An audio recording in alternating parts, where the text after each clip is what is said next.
mettez la barre très haut.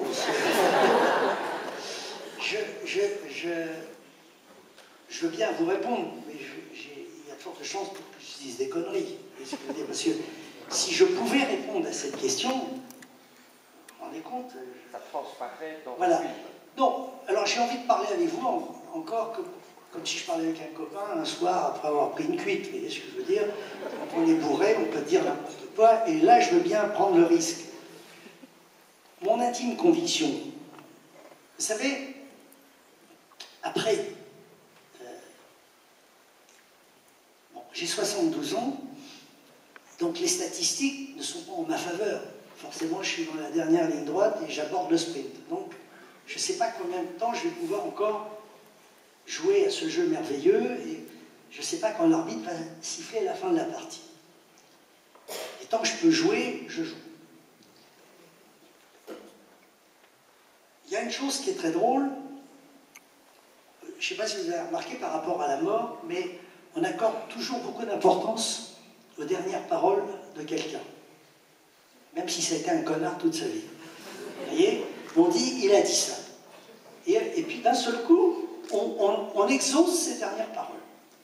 Le père, le fils dit, ah, papa a dit ça, et on le fait.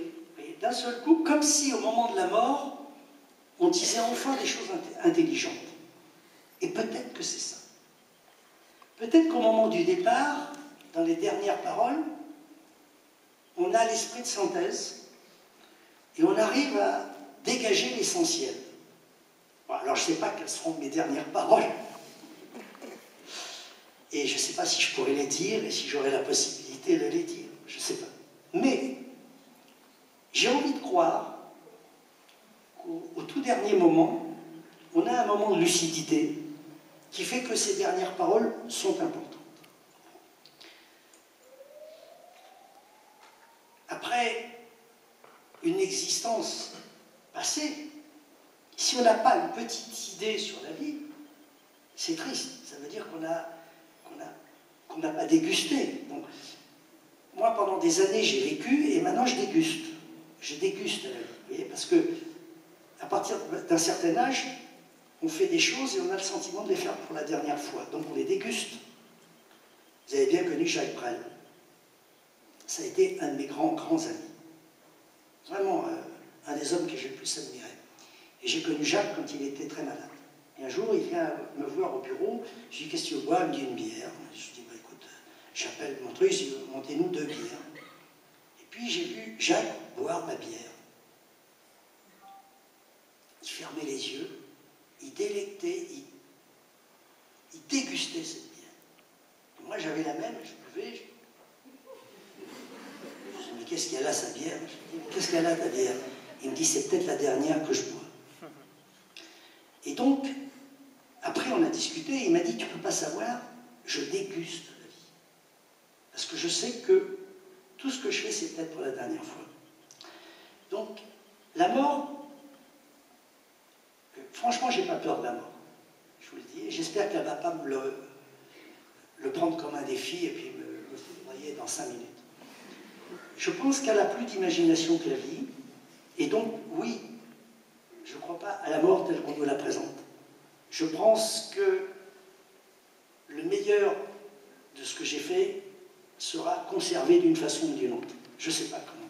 Voilà. Dans mon dernier film, que vous verrez peut-être ce soir, je parle de ce problème à la fin du film. Il est probable que si la réincarnation existe, elle est très intelligente, parce qu'elle ne peut pas se dévoiler.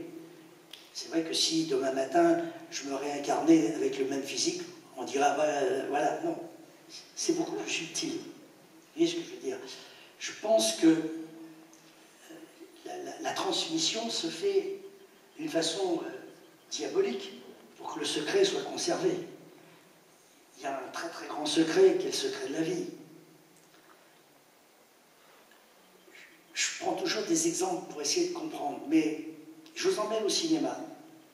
Et je vous dis, on va rater les 10 premières minutes du film. On va sortir 10 minutes avant la fin du film. Vous venez plus avec mon cinéma. Hein, vous dites, il est malade, ce mec. Eh bien, la vie, c'est ça. Vous êtes arrivé dans un film qui avait commencé bien avant vous, et vous serez obligé de partir avant la fin du film. Donc, si vous dégustez pas les séquences qu'on vous propose, vous allez vous faire chier au cinéma.